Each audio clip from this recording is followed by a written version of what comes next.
غني يا راسي وجيب من الجزايل يا لساني، والله ان الشعر فيني يصطفق من قوة باسه. ما لي الا اني اجيب العصيات ام المعاني، كل من يسمع صداها ينطبخ ويشوش راسه، كل من يسمع صداها ينطبخ ويشوش راسه.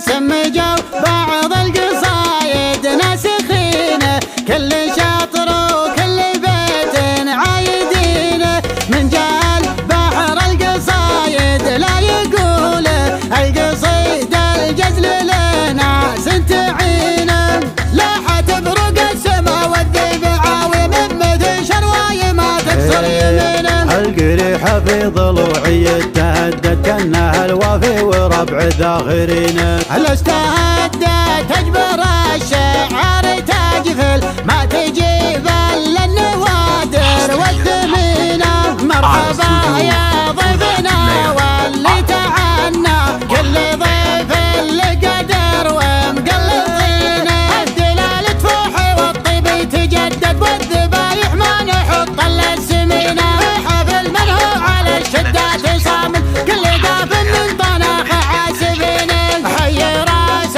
اللي مثل شرواه سوى ما دارت يسره وسوت يمينه، هذا مبارك وكل قيد شاف فعله، هو دار الماضي يوم فكاك الرهينه، كان ربي حطه بوجه الاوادم بلا قالب عالي شال في يمينه، من سلاله طيبه والذكر طيب في لزومه ما يصد ولا يغايب، يرتكي للحمل ما بيح كنينه، وكم مرة قال